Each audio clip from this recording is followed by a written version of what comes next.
Dear student, ये video उन लोगों के लिए है जो इस साल अब्रॉड में एमबीबीएस करना जाना चाह रहे हैं। मोस्ट ऑफ द कंसल्टेंट आपको वो बात नहीं बताएंगे जो मैं आज बताने जा रहा हूँ। मैं हूँ doctor Sadiq Qureshi, MD physician. मैंने कजाकिस्तान से 2011 में पास आउट किया था।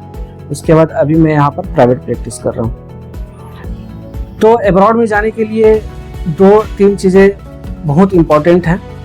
एनएमसी के गाइडलाइन के अनुसार सबसे पहला इम्पॉर्टेंट थिंग ये है कि जिस कंट्री में आप पढ़ाई करने जा रहे हैं वहाँ पर 54 मंथ का सिलेबस होना चाहिए प्लस 1 ईयर इंटर्नशिप होना चाहिए।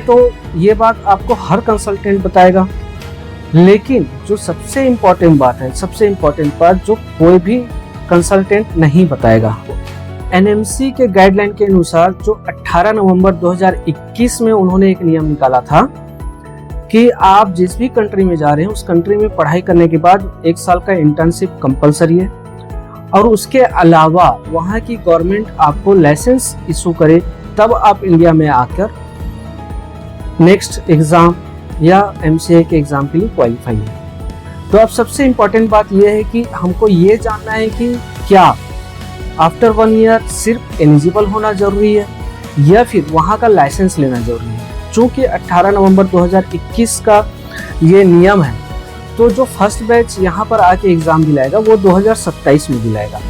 तो 2027 में ये सब डाउट क्लियर होगा कि बच्चों को वहाँ का लाइसेंस लेना जरूरी है या सिर्फ एलिजिबल होना जरूरी है। इन केस अगर एनएमसी ये कहती है कि आपको वहाँ का लाइसेंस लेना जरूरी है, तो आपको ये सबसे ज़्यादा देखना जरूरी है कि जिस कंट्री आप पढ़ाई करने जा रहे हैं वहाँ का लाइसेंस लेने के लिए वहाँ का जो टेक्स्ट एग्ज़ाम होता है वो किस लैंग्वेज में होता है।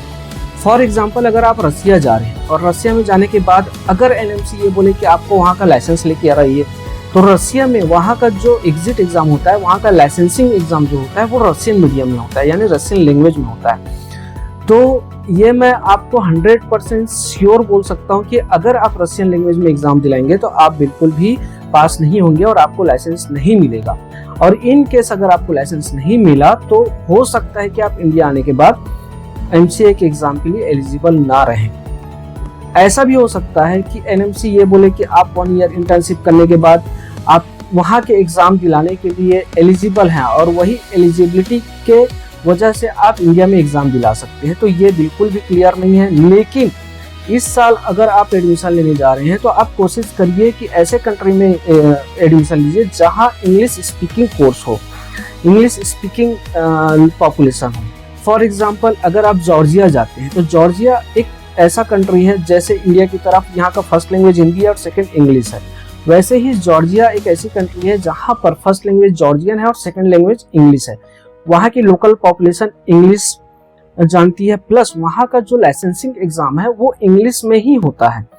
तो इन केस अगर ऐसा हुआ कि एनएमसी ये बोले कि आप जिस कंट्री से पढ़ाई करके आ रहे हैं वहाँ का लाइसेंस लेके आओ, तो मेरे ख्याल से आप अगर जॉर्जिया में एडमिशन लेते हैं और आपकी पूरे 5.5 साल की पढ़ाई इंग्लिश में होगी, प्लस इंटर्नशिप आपका इंग्लिश में होगा, plus exit exam, in case अगर आपको एग्जाम दिलाना पड़ा लाइसेंसिंग एग्जाम तो वो भी इंग्लिश में ही होगा।